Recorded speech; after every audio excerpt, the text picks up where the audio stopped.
Maxwell Chikumbutso, originaire du Zimbabwe, est un ingénieur autodidacte qui a abandonné l'école à 14 ans. Il est connu pour avoir développé une technologie d'énergie verte qui, selon lui, est révolutionnaire car elle convertit directement les fréquences radio en énergie propre et renouvelable. Il affirme qu'il n'a pas pu faire breveter son travail car la commission en charge de l'attribution et de l'examen du brevet lui a signifié que sa découverte violait les lois de la physique.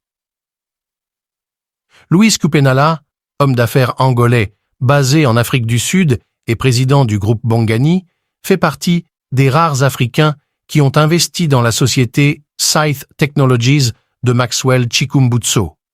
Cet investissement a permis à M. Chikumbutso de fabriquer les premiers prototypes qui utilisent sa technologie exceptionnelle.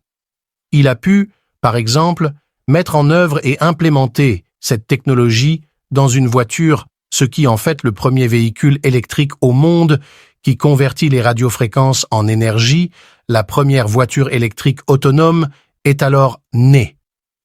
En d'autres termes, sa voiture électrique n'a pas de système de recharge en raison du mouvement perpétuel, ou plutôt d'un système de conversion de fréquence en puissance électrique, donc zéro émission. Seulement de l'énergie pure. Il a également développé, entre autres, un hélicoptère qui fonctionne avec 5-6 carburants différents. Normalement, cela nécessiterait de modifier le moteur. Cependant, ce n'est le cas concernant l'invention de Maxwell. L'ingénieur Maxwell Chikumbutso n'en est pas à son coup d'essai car il a récemment présenté un prototype de téléviseur du commerce modifié pour le rendre entièrement autonome.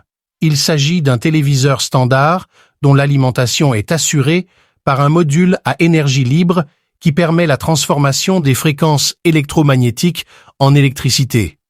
Bien entendu, on peut toujours se demander s'il s'agit de rumeurs ou d'histoires destinées à s'attirer de l'argent, sauf que le très sérieux Foster Gamble s'est rendu dans les laboratoires de l'inventeur en Afrique et vous pouvez découvrir que les enquêteurs ont effectivement eu des difficultés à avoir accès aux inventions de Maxwell et à réaliser les mesures et l'examen des dispositifs à cause de pressions gouvernementales qui ont tenté de les en empêcher. Ils y sont finalement parvenus.